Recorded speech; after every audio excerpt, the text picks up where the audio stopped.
First, Parsha Tzav. I want to start with a word, which is really on last week's Parsha's Truma. That it says in the Parsha, it talks about the size of the Aron HaKodesh. It says that it was 2.5 amos long and 1.5 amos wide. So the Gemara in Ashutfin, that this is the end of a parak we're learning on Yeshiva, that talks about what was in the Aron. That the Luchos were in the Aron, and according to one of the Tanoim, the Sefer Torah was in the Aron. And the Gemara talks about how it all fit in. Depends how many Tvachim there are to the Amma. 5 Tvachim, 6 Tvachim, Gemara makes a cheshbon. And the Gemara comes out, according to one of the Tanoim with Meya, it says that the Luchos took up most of the space there. The Luchos were in the Aron. And then there was space for the Sefer Torah, but the Gemara says it was very tight because the circumference of the Sefer Torah is a certain amount of Tvachim, the diameter is 2 Tvachim, and to fit into the Aron, it was like, had to squeeze it into like exactly, and then if it was on 2 poles, there wasn't room in between. So when I saw this Gemara, I had a little bit of a kasha that bothered me.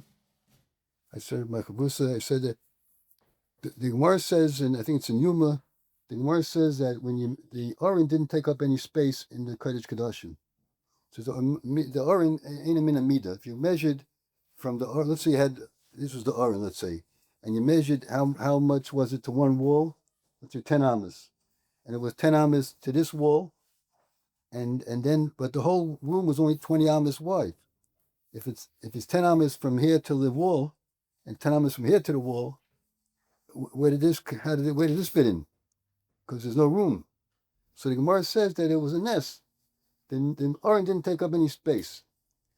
So it was bothering me a little bit. If the Aron didn't take up any space, why are we having such a hard time figuring out how things went into the Aron? It was only 2 Tvachim for the Sefer Torah. The Gemara even says that they wrapped the Sefer Torah. They couldn't get the whole thing in. If you rolled it all up, they had to leave the certain part loose and just fold it over on top of the roll. So understand the kasha? If the Aron didn't take up any place at all, why are we struggling so much to see how things fit into the Aron? So, the Pashat is, there's 2 separate things. One is, if this took up space, it was a nest that didn't take up space, but inside you still have to figure out how much space was in there to put things in. Now, that's the Pashat, but it still bothered me. If it was such a nest in regard to space and measurements, how we're struggling so much to fit it into the Aron.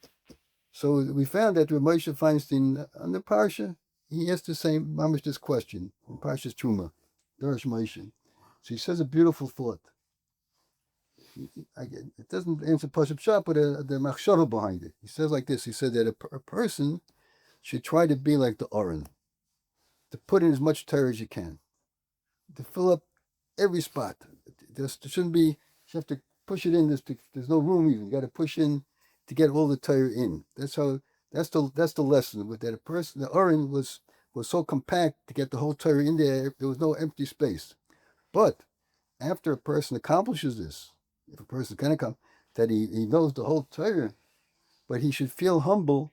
He doesn't take up any space. He's not important. He doesn't take up any, you don't have to make space for him, so this is a beautiful Dvar Torah for Moshe Feinstein. Because that was him. That was him. He knew the whole Torah, but he was humble. They have a lot of stories about him. Someone on the street called for the child Moshe, and he turned around. He thought they were calling him. Like things like that. There was a lot of stories about Moshe, Zatzal. Even when my mother Shalom was sick, I went with my father to get brachas from different tzaddikim. We went around to get brachas. So my father, we used to more by the Chassidish Rabbi. We went to Rebbe, Satan Rebbe. We went around. But then I went with my father, so maybe we'll go to Reb Moshe to get a bracha. So we went to the projects on the east side. So first when my father said he lives in the projects, like he couldn't, my grandmother used to live in the projects. It wasn't like a Rebbe has a house and usually in a waiting room but when we went to the projects on the east side. We went up to the second floor, third floor, I think we lived on. We knocked at the door, they opened the door, Moshe was sitting there by a table with 3 Talmidim. was no gabbai there. There was nothing. Wasn't the Rebbe didn't answer the door. So my father wasn't used to this. So like he's such a pashtus, that he wasn't used to this. But Chassidus Rebbeim is different from Malach. But he was a tremendous anivus. Like live like a pashut person. He's no special, nothing, no extra frills. In any case, that was this. I wanted to share with you this thing from remote this vart about the Oren. Okay. I thought he was going to say something else. Yeah. I was going to say that once you learn everything you get in there, ain't a minute meter means then you could it's over the top then. Then Hashem gives you the siyata d'shmaya that ain't a minute meter that. Okay. What's the saying that? Yeah, that's what he said, but maybe it's a nice chat.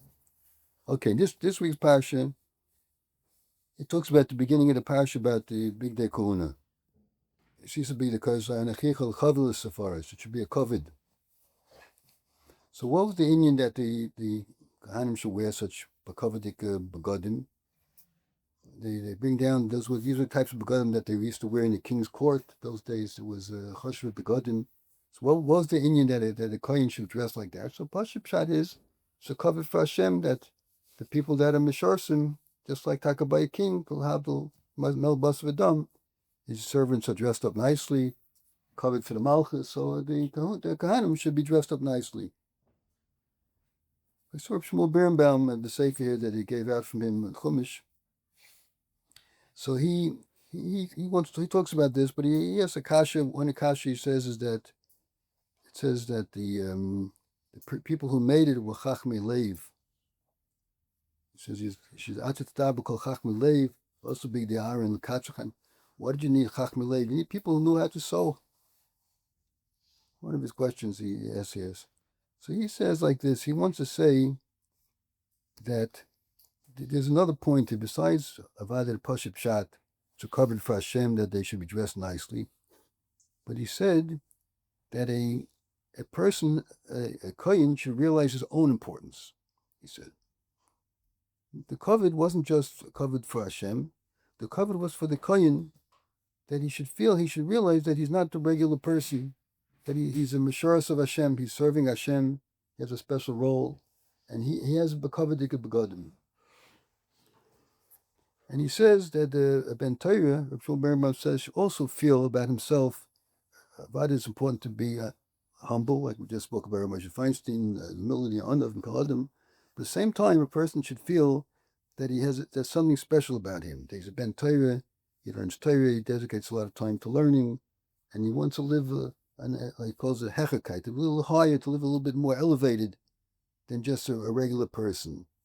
So a person should feel that. So the Kohen had to feel that, and that's what the big day kahuna were about that. He says also the way a Ben Torah dresses he should feel dress in a certain way to remind himself that he's a Ben Torah, and so on. That's what he talks about here.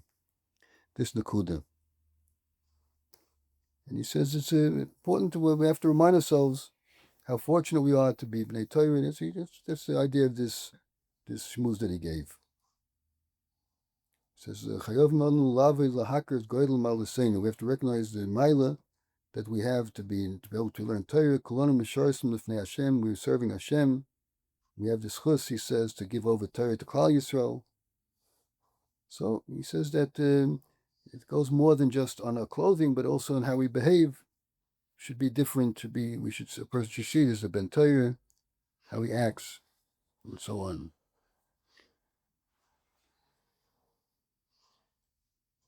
He says that whoever's a kohen should feel that he's waiting for the schus to do avoidin Beis Hamikdash. That's what this Rav Shmuel Birnbaum speaks about. Also, the Gemara says that the big day kahuna were also brought a kapara for various averis. More in the Zvachim. So the big day kahuna were a kapara. Says that there was. Why is the parasha of Bidei Kahuna next to the parasha of Karbonis? Says it. Ma Karbonis machapim, ma Bidei Kahuna machapim. The ksoinis that a kohen go to war, a kohen war was mechaper on shvichas damim, where it brings psukim, and the pants, the mechasayim were mechaper on gilei rayis, the mitznefes mechaper on gaiva, brings all these things. So one of the things that the me'il was mechaper lashon hara. The me'il was like a blue beged they wore, like a robe or something that was mechaper lashon hara. So what does that do with lashon hara? Because it had bells on the bottom. Bells make noise. So yavai davish b'koil yechaper al koil hara. That the things that make the noise that the beged made was mechaper on the noise that people made when they spoke lashon hara. So I heard over from Reb Shneur Kotler Zatzal a few times. He said his own pshat in this, how the me'il is mechaper lashon hara. So he said that the me'il was made out of tchelis. The Gemara says, I think he was talking about by tzitzis, it maybe says this, that tchelis daim liyam. When someone saw the tchelis, the color blue, he reminded himself of the ocean, and yoim daim l'rakia, and then he remembers of the heaven, and then he remembers kisah kovid. Somehow, when you see the tchelis, you see the blue, it says it reminds you, your mind takes you to kisah kovid. So he said that when people speak lashon hara, usually it's because they focus on the chesaron that someone has. Nobody's perfect. People have milas, people have chesaronis, and a person notices the chesaron that someone has, and that's what he's attracted to somehow, and that's what he speaks about. He said somewhere Chazal compare, he said about lashon hara, but I think it's hard to the zvuv, a fly, a common fly. We're getting into the warmer weather, there'll be more flies coming around. So a fly is attracted to something that's spoiling. They like the garbage. They like when something's spoiling, that's attractive to them. So he says people could be like that. They're attracted to something that's rotten, something that's chesaron. And he said that the way to fix this is to try to train ourselves to look at the good. I think he's saying that to try to lirais toiv, to see the good. Then the Tzol Shon Kamirah, then you'll be able to hold back in speaking bad because you're not focused on that. You don't see the bad. So that's what he was to say, and he said that the me'il, because it's the color of blue and it takes you to the yam, takes the ukir, keeps you covered. When the Kodesh Baruch Hu sees a person from the perspective of kisha kovet, looking down and seeing the person, Hashem sees the whole picture. He sees what this person's gone through, where he's come from, and all the different situations he's been through and so on. And he sees the person differently. He doesn't just see the chesaron that person has. He sees the whole picture. He sees the whole, gets the whole view.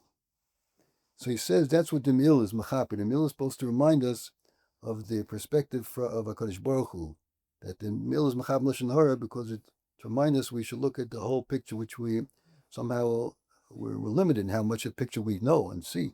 But to realize that there's more to a person than this one little chesaron that we focused on. When he used to speak about lashon hara, he used to also speak about this Gemara in Megillah, which ties into Purim, that the Gemara says about Haman. It's an unusual thing. The Gemara makes an appraisal of sort of Haman. It says Leka de Yada Lishna Bisha Kahaman. That if there was a prize, let's say it'd be a contest, who could say the best lashon hara? Who's the best? Who has the best koyach in saying lashon hara? So the Gemara says no one could beat Haman. When Haman went to Achashverosh and he wanted to say they should kill out the Jewish people, so he had to say lashon hara about them. So one of the things that he said that the Gemara brings, he said the Gemara brings the Rosh Tevis on it, but the Gemara says Shabbos Yoim Pesach Hayoim. Pashup Pshat means they always have excuses not to work. It's Shabbos, it's Pesach. That was the lashon hara that he said about the Jews. He's part of lashon hara. So Reb Shneur Kotler, I remember as a child, he used to ask, for that you win the prize, Nobel Prize, Pulitzer Prize in lashon hara, because he said that they have excuses not to work. And that's the biggest lashon hara. So he explained very nicely. He explained that, let's say, when a lot of times in Eretz Yisrael, it's very common by the Kaisel. I don't know today how it works, but there used to be, you want to be Makar a person to Yiddishkeit. If someone comes, they see people coming to the Kaisel. So there was someone there, and they used to say, maybe you want to come to the Shabbos meal. They put them up by people's houses because that's our best, in a sense. I don't know what to use. I don't want to make it smaller. That's our best PR or advertisement. You come into a Jewish home for Shabbos, you say, look at this. The family gets together every Shabbos. There's the table set and nice food, and everyone is dressed nicely. What a beautiful religion this is. We eat nice food. It attracts people to Yiddishkeit. Pesach, a beautiful yontif. So Haman was able to take and see in the Yom Tovim a chesaron instead of seeing which is our best advertisement, so to say, quotation marks. That's our best. The best we have to show to someone that's ignorant is our Pesach, our Shabbos. He found the chesaron in it. He said they're late, they don't want to work. Shabbos, every day Shabbos, your Pesach. So daddy wins the prize. Usually Lashon Hara means you find the chesaron in the person. You find the taki has a chesaron, and you focus on the chesaron. He could take a mile and make a chesaron out of it. That's why he won the prize. Sometimes we could do that. You could say, I don't say sometimes. Some of you've heard times some people say he's a botlin. What do you mean he's a botlin? He learns all the time. He's a botlin. So sometimes you could take the mile and make it into chesaron, and so on. Daven's too like this, you know. What? Oh, I don't want.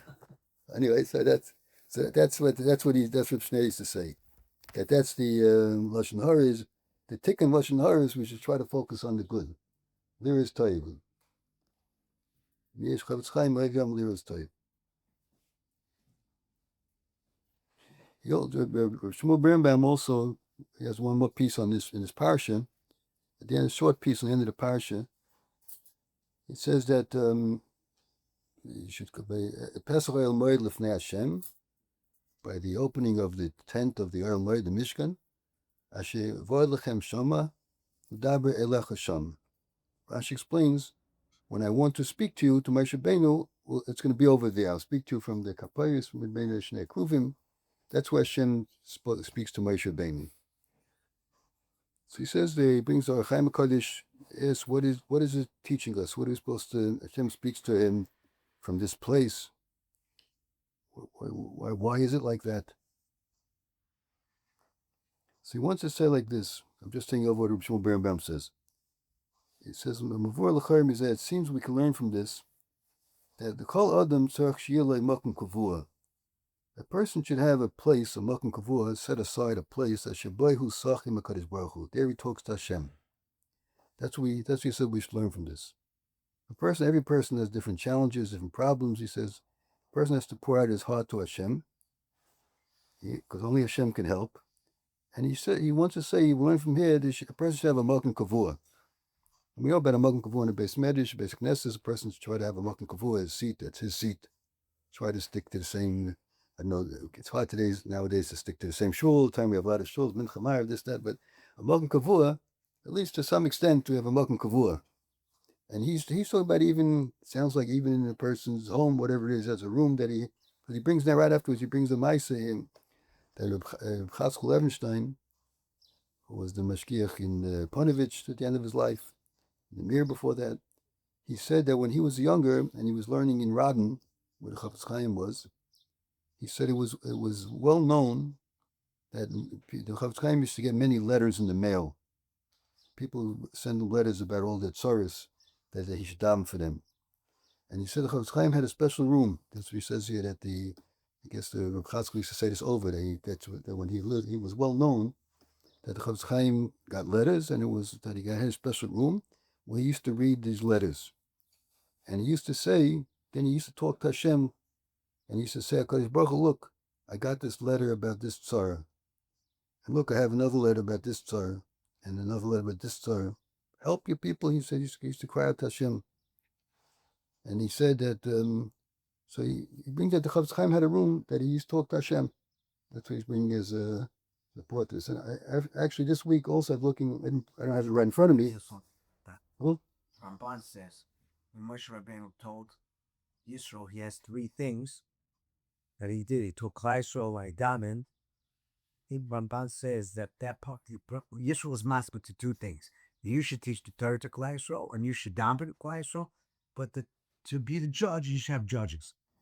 I think he says when it comes to the davening part, you should have a special place. To daven. I'm really Not positive. all this, yeah, Malkavua. And Hanami. I saw in the Sefer here also have from Rabbi Shvei, in this week's parasha, I saw also he happens to bring a similar thing about Chavetz Chaim, that from the Panovich Harav. Panovich Harav said that he was, when he was younger, he wasn't sure which yeshiva to go learn in. So he went to Radin to talk to go to Chavetz Chaim, and maybe went to ask an outsider, but so he came into Chavetz Chaim's house and he heard screaming. There was shouting in the house. So he got panicked. What happened here? And he saw the Rebbetzin there. Rebbetzin said, so, he saw he got nervous. She said, "Don't calm down. This is the Chavetz Chaim is davening now." Not the davening. He said that someone just came to him, that there's a woman having a baby and she's in danger, so he's davening for her. But he said he wasn't davening; he was screaming. But that was also in this room. So he had this room where Panovich said that he said in that case I'm staying in Radin. That's what he decided to learn in Radin. Yeshiva. And so he was so impressed by the Chavetz Chaim, then he doesn't even know who this lady was. Someone just came about a lady and he was screaming to Hashem. So that was Chavetz Chaim. So he said, I'm staying in Radin. But in this Indian of a Malkum Kavua is, I heard also from Shnei Kotler, once he spoke about more than once probably. He said, why is the yeshiva called a yeshiva? You ask around, why is yeshiva called yeshiva? So everyone going to do the same answer. Yeshiva is because you sit. Everyone says sit and learn, sit. That's why you talk about sit. So he said that he had a big kasha on this, because the Gemara says, one of the places we know is Yeshiva Shem Ve'ever. It was called the Yeshiva Shem Ve'ever. The Gemara says, Rabbi Verse will tell you what the Gemara is, that Avram was a Zokin Yeshiva Yeshiva. Avram Avinu was a Zokin, he sat in Yeshiva. Yitzchak sat in Yeshiva. Yaakov sat in Yeshiva.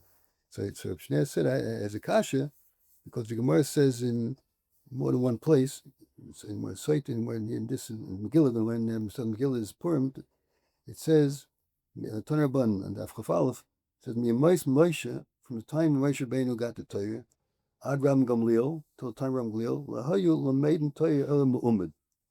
If you walked into a yeshiva from the time Moshe Rabbeinu till Ram Gamliel's times, you would see nobody sitting. Everyone was standing. They learned standing. Can you imagine that? Everybody standing the whole day, standing. So he said, Mishameis Ram Gamliel, when Gamliel was nifta, Yorad Chayli Loilam. At that point, maybe because he was nifta, whatever it was, but everyone got weak. Or Lameidin Torah Miyushiv. And that's why, and they started learning Torah sitting down. So he says, it comes out that till Ram Gamliel's time, they learned Torah standing.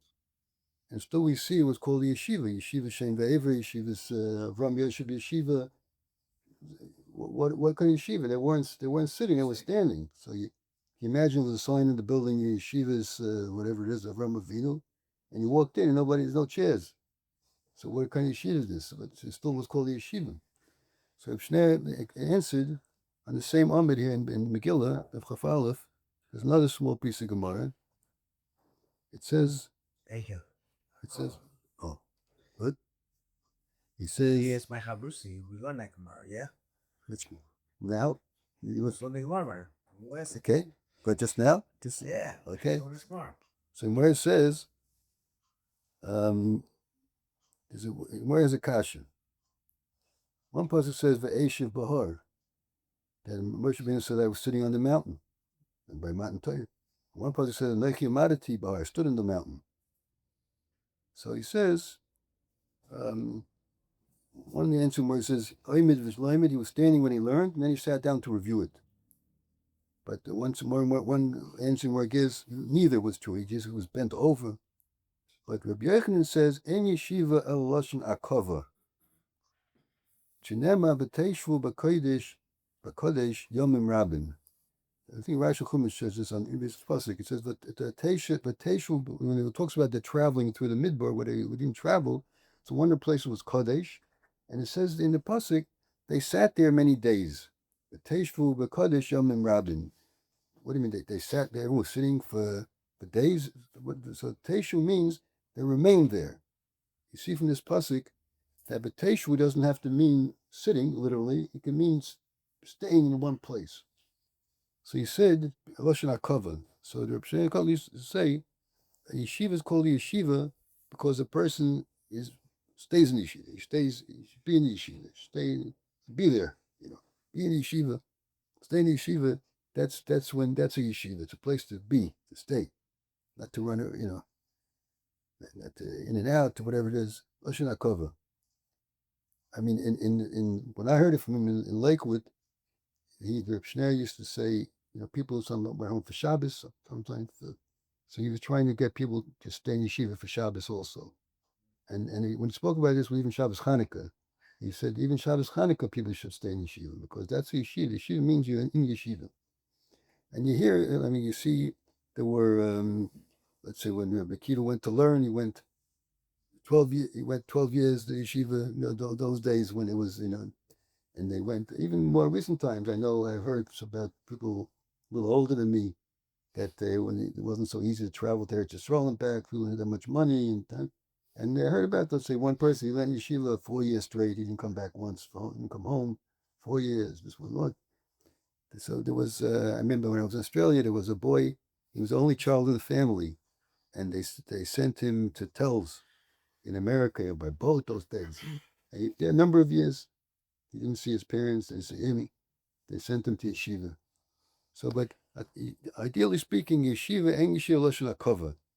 In yeshiva, you have shekvias, everything's different levels. I'm talking about years and years, but I'm saying even at least today we had to put in the time we have kavua. This is the place. This is where we are. That's the more a person roots himself in yeshiva, the more if this is his place and he belongs here, he tries to be as much as he can be here, and so on.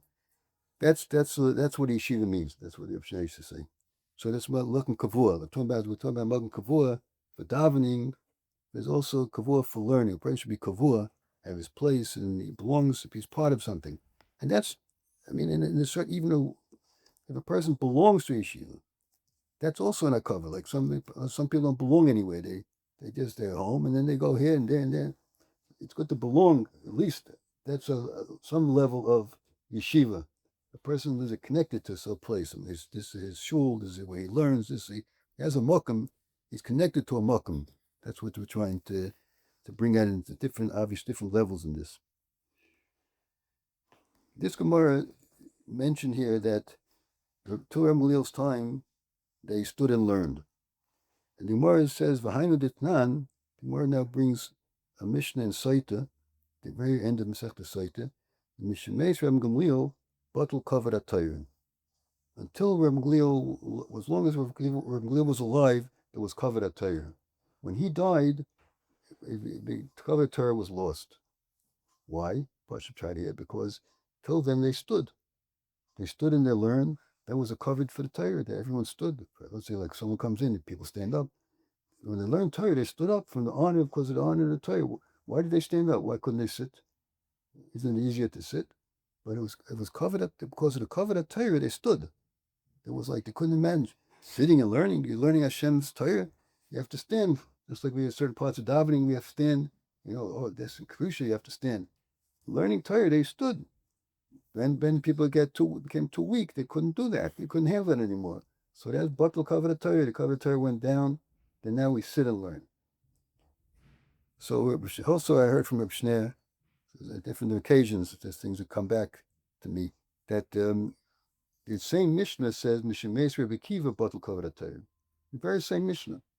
It says when Reb Akiva died, the batul Torah. Why? Because Reb Akiva had the knowledge of Torah was so great that he could, on the top of a letter, there was a crown. He could figure out halachas from the crowns on top of letters. He said darshan tilim shalachas on tagim. So that was a kavod HaTorah. That imagine someone shows a letter in the Sefer Torah. You see that crown? That crown teaches us this. See that crown? We learn this.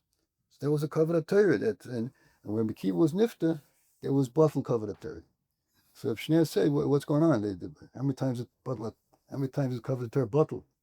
When Emil died, the bottle, and the bottle.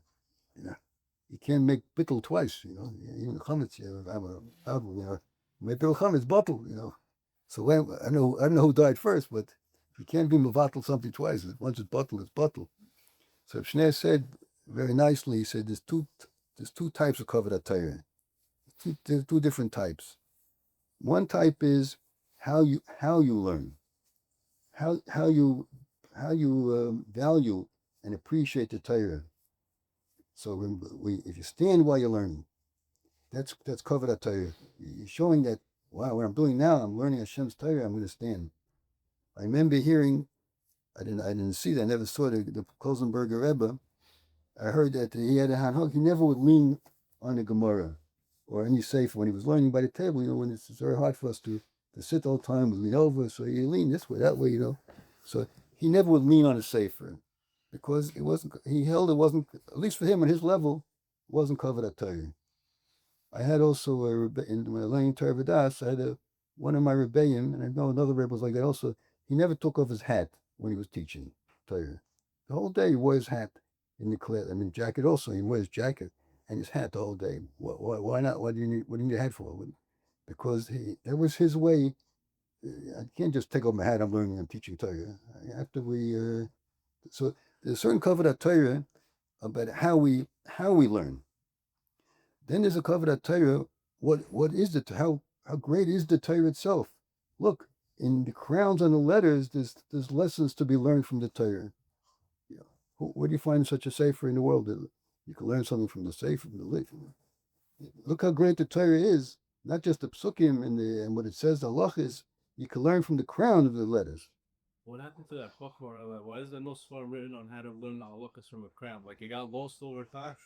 I guess good question. I don't know. I've never heard of halachas. Yeah. I don't know. That's a good question. What happened to it? I don't know. Very good question. But the bottle, no one can do it anymore. But why was it lost? That's a good question. But but that's what the Gemara says. So that's what the Mishnah is saying. There's two types of covered Torah. There's a covered Torah, how we treat the Torah, and there's a covered Torah to know what the Torah is. We look what the Torah is. Look what Chosh of the Torah is. You can learn so much from the Torah. So much to be learned from the Torah. Someone recently asked me a question. He learns in the Yeshiva, and someone, in the Yeshiva here we don't have it because we don't have that to be so many svarim, but every day at the end of the day in the Yeshiva there's so many svarim, hundreds of svarim on the tables people will put back. So if someone has a job to collect the svarim, to put them back, he gets paid for it. So he noticed in his Yeshiva that the one collecting the svarim, it's pretty hard. So when he finds a city, he throws it onto he goes over with a cart, to put the svarim on a cart, collect, and then you get to the back, he starts selecting it. But he has the cart standing here, just save it. He's throwing his farm around. So he asked me if he should speak to the person. So I said, if you have the courage, you should speak to the person. It's not covered Torah. Well, a sefer is not something to be thrown around. Even food not supposed to throw it, So it's not covered Torah. I'm not talking about learning. He's not learning now. He's putting, but a sefer should be treated. Sefer falls on the floor. You kiss it when you pick it up. Whatever. Some people, I'm kiss sword. They close the sefer, kiss it because covered for this. This is not just a book. This is because Hashem's svarim. So we have to show that's one type of covered Torah, and then another covered Torah is to appreciate what we're learning, what it teaches us, what the Torah could teach us, how much is in the Torah. I mean, I'll show you one thought small thing, but let's say we're learning Baba Basra now. So I learned it. I'm just saying what I learned. I learned in the 8th grade, in the 12th grade, in the Medrash. The same Gemara. You learn it. Show me. Let's go to any book, any school, any university, any high school. Show me a book that you learn in elementary school, and you learn in high school, and you learn then in college, and then the professors. Show me a book like that. What does that mean? That's only the Torah is like that. The Torah could be understood on so many levels, and the same Torah that we're learning. The same Torah. Moshe Feinstein learned this Torah, and the Chavetz Chaim learned this Torah. You think they understood it like we understand it? They understood much more. They saw in the Torah. They're so much deeper.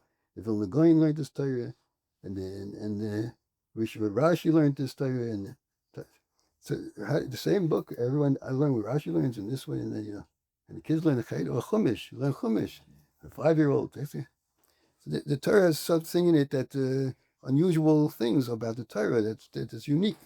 It's only Hashem has such svarim, such things that you could. So that's different. That's Kavod Torah means how we treat the Torah and then we appreciate what is the Torah.